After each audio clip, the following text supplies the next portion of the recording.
Hello students, myself Asifa Iqbal from Adinath college of education महारा ललितपुर। आज की जो हमारी क्लास है वो है डीएलएड फर्स्ट सेमेस्टर की। डीएलएड फर्स्ट सेमेस्टर में अभी हम लोग पढ़ रहे थे जो कि हिस्ट्री का चैप्टर पढ़ रहे थे, हिस्ट्री की यूनिट पढ़ रहे थे। काफ़ी टाइम से हम लोग हिस्ट्री पढ़ते पढ़ते थोड़े सा आज चेंज करेंगे टॉपिक।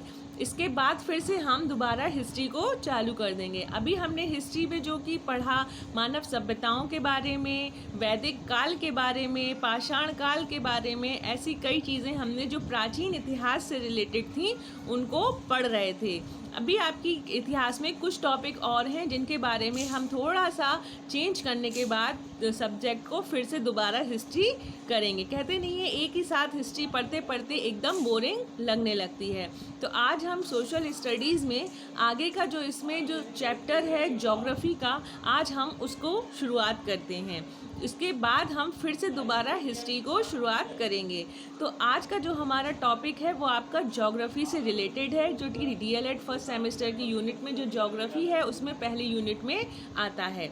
तो सबसे पहले आता है आपका इसमें ज्योग्राफी में सौर मंडल।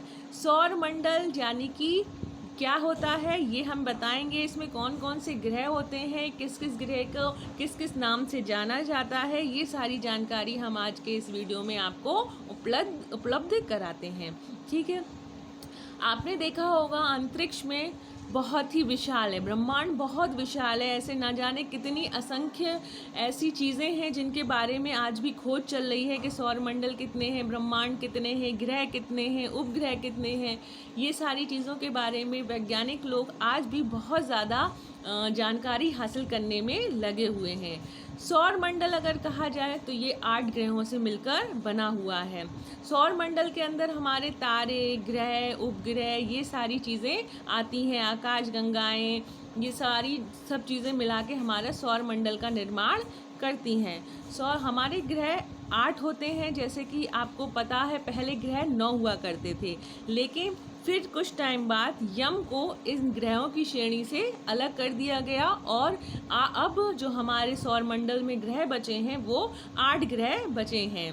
बुध, शुक्र, पृथ्वी, बृहस्पति, अरुण, वरुण, ये सारे हमारे ग्रह कहलाते हैं। और इन सारे ग्रहों का जो पिता है वो हमारे सूर्य को कहा जाता है।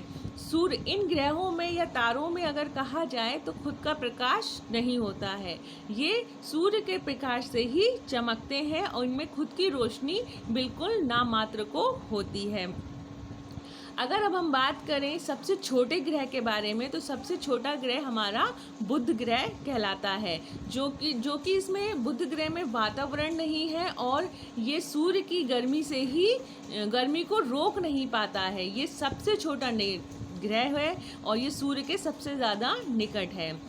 अच्छा, जो सूर्य है वो इस सारे ग्रहों का जो ग्रह है वो सूर्य के चारों तरफ परिक्रमा करते हैं, परंतु इन ग्रहों की भी चारों तरफ कोई परिक्रमा करता है तो उनको हम उपग्रह के नाम से जानते हैं। उपग्रह जैसे हमारी पृथ्वी है, हमारी पृथ्वी का एक उपग्रह है जिसको हम चंद्रमा के नाम से जानते हैं। बाकी के जो सारी ग्रह हैं वो हमारे सूर्य की परिक्रमा करते हैं, जो कि सौरमंडल का हिस्सा कहलाते हैं। अगर हम शुक्र की बात करें तो शुक्र जो ग्रह है उसका वातावरण बहुत गर्म होता है और ये एक तरीके से बहुत ज़्यादा चमकता रहता है। अगले ग्रह की अगर हम बात करें पृथ्वी ही एकमात्र ऐसा ग्रह है जिस पर जीवन है या जीवन जीने की जितनी भी कलाएं हैं वो इसमें प्राप्त होती हैं। मंगल ग्रह जो है वो भी एक तरीके से रेड ग्रह कहा जाता है। क्योंकि इसका जो मिट्टी है वो यहाँ पर लाल पाई जाती है। बृहस्पति की बात की जाए तो बृहस्पति ये सबसे बड़ा ग्रह माना गया है। क्योंकि इस पे धरती के ये 11 गुना बड़ा है। इस पे जो दाग है वो आपको तूफान का संकेत देते हैं। शनि की बात करी जाए तो शनि भी बड़ा ग्रह है। इसके चारों ओर धूमकेतु और उल्काएं जी पिंड हैं, बहुत स्पीड में घूमते हैं, जिसको हमें रिंग के रूप में हमें दिखाई देते हैं। इसी तरीके से अरुण है, ये भी एक बड़ा ग्रह है। और वरुण है, ये नीले रंग का होता है। इस पे आपका वातावरण जो है जो उसका नीला होता है। ठीक है, तो इस तरीके से कहा जाए तो हमारे सौरमंडल में 8 ग्रह हैं, जिनमें से सूर्य इनका पिता कहा जाता है। ये 8 ही ग्रह हमारी पृथ्वी के सूर्य के चारों तरफ चक्कर काटते रहते हैं।